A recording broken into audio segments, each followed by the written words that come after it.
Nous attendons déjà d'être officiellement saisis. Donc on notifie au moins la plainte et qu'on sache de quoi il s'agit. Dans ce panoplie de griefs, association de malfaiteurs ou je ne sais quoi, je crois que s'il y a malfaiteurs, il faut les chercher de l'autre côté plutôt. Mais on attend surtout d'avoir la notification et nous apprécierons. Vous savez, ce monsieur n'aurait même pas dû avoir voix au chapitre dans ce pays. Je crois que ce pays-là, nous avons perdu la dignité. Et c'est parce que nos autorités politiques ne nous font pas respecter. Je crois savoir, en tout cas de certaines publications, que ce monsieur a un passé sulfureux, a été plusieurs fois épinglé pour des faits de corruption et de drogue. Certains médias l'ont écrit. Et voilà un monsieur comme ça, complètement inculte, qui ne comprend même pas ce que c'est qu'un État, parce qu'il a des milliards dont on ne connaît même pas la provenance. On va l'amener, on le dépoussière, ce qu'eux, ils n'osent pas faire, parce qu'ils avaient promis de déposer des plaintes.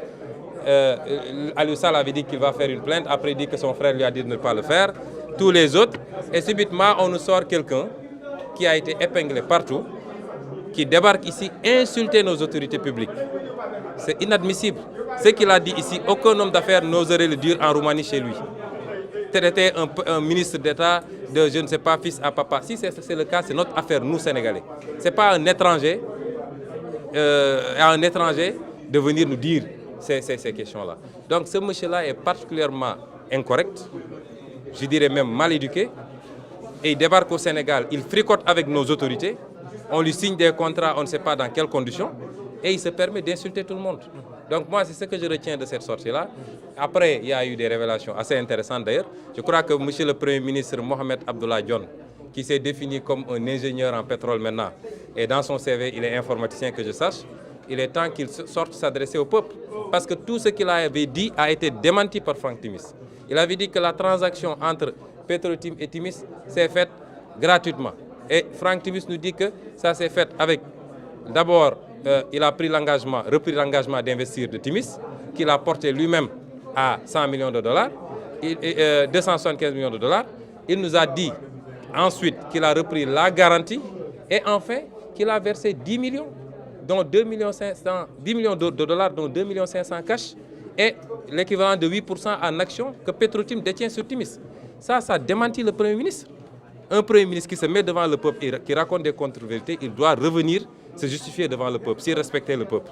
Donc voilà des gens qui ont tout fait pour harmoniser leur discours. Et à chaque fois que quelqu'un ouvre la bouche pour parler, il enfonce tout le monde. Moi, c'est ce que je retiens après la plainte. C'est anecdotique. Nous, tout ce qu'on a dit, on le maintient. Il y a eu dans ce dossier fraude fiscale. Il y a eu dans ce dossier conflit d'intérêts. Parce que la présence d'Aliou Sall dans ce dossier ne se justifie que parce qu'il est le frère du président de la République. Et il y a d'autres aveux. Aliou Sall, quand il était en relation d'affaires avec Franck Timis, il était encore fonctionnaire de l'État du Sénégal, ce qui est interdit par la loi. Donc ça, c'est ces questions qui nous intéressent, nous. Ensuite, il y a d'autres questions sur lesquelles nous posons des questions. Il y a eu violation du code pétrolier dans ce dossier. Demandez au gouvernement, est-ce qu'il y a eu rapport de l'IGE sur plainte de Tullow Oil qui avait dit que les contrats signés par Abdoulaye Wade avaient violé le code pétrolier. Et pourquoi, malgré tout, le président Macky Sall a signé les décrets? Pourquoi, malgré tout, il a signé les décrets sur la base de contrats qui ont violé le code pétrolier? Autre élément, nous posons simplement des questions sur ce plan-là. Est-ce qu'il n'y a même pas eu délit d'initié? Est-ce qu'il n'y a pas eu délit d'initié? Donc, c'est ces questions-là qui nous intéressent et que nous traiterons, nous, de manière beaucoup plus sérieuse que les sorties farfelues de quelqu'un.